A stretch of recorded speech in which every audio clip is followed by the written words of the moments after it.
Bien, bonjour. Je m'appelle Arturo Castillo.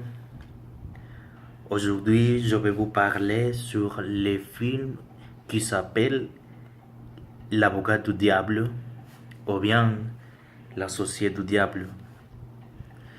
Il y a quelques jours, nous avons fait un jeu de rôle et nous avons parlé sur ce film. Le professeur m'a demandé de le raconter comment ce film a fini, mais j'oubliais ça. Et c'est pour ça que j'ai décidé de parler sur ce film. Et bien, tout d'abord, le film a été réalisé par Taylor Hackford en 1997. Les acteurs principaux sont Keanu Reeves et aussi Al Pacino. Al Pacino, c'est un bon acteur. Et tous les films d'Al Pacino, je crois qu'ils sont très bons. Et Al Pacino, c'est mon acteur préféré.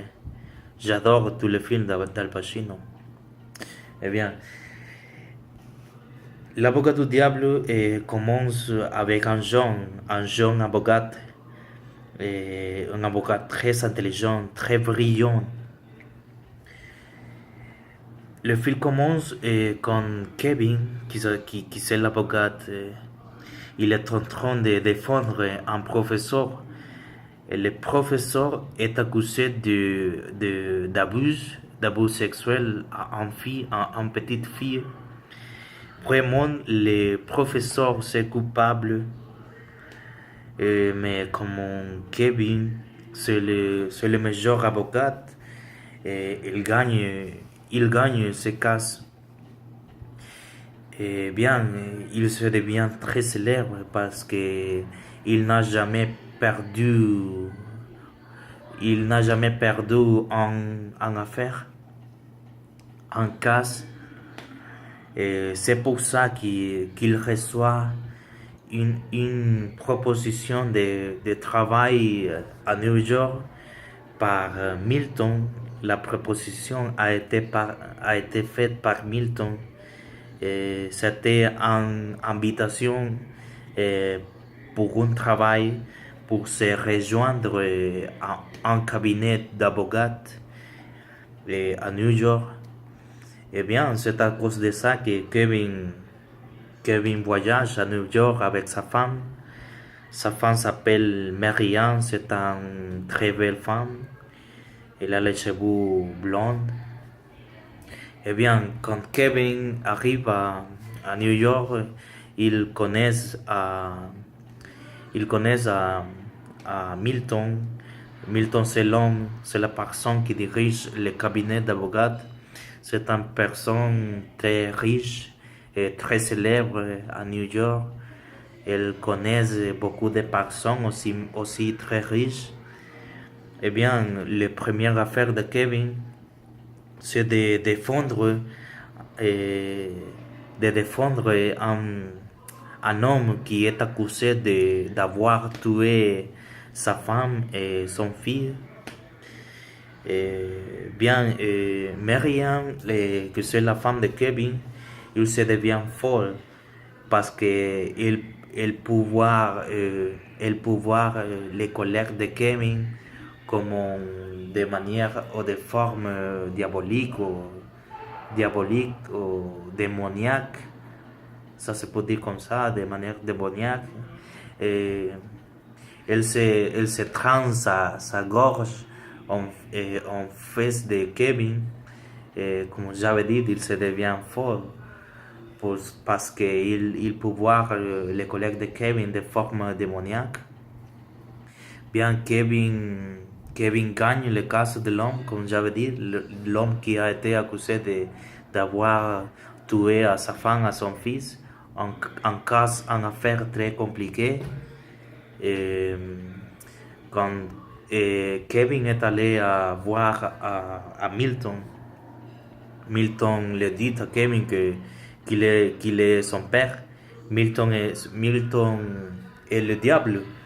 Et Milton le dit à Kevin qu'il est son père, parce que Milton a connu la mère de Kevin à New York.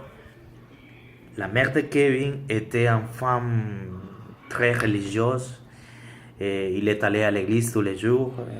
Un jour, il est allé à New York et entonces, c'est à cause de ça que Kevin c'est le fils de Milton. Eh bien, Milton le demande à Kevin de le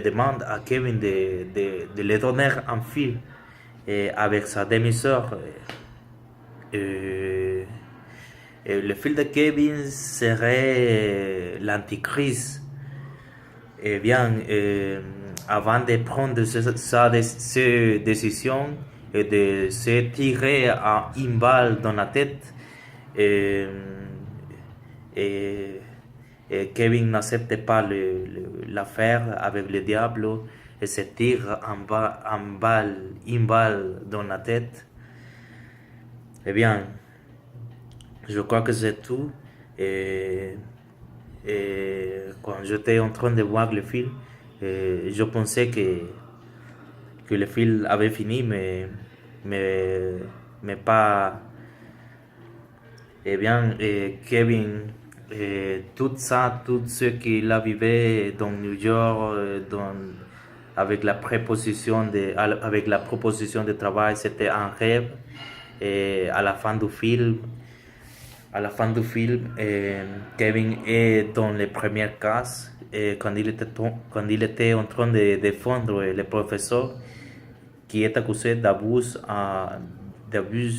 sexuel à une fille.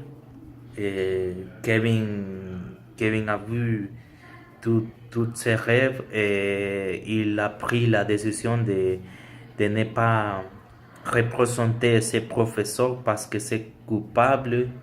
Et ça, c'est les premières cas, les premières affaires que Kevin a perdu. C'est seulement ça ce que je vais vous parler, je vais vous raconter sur le film. Et au revoir.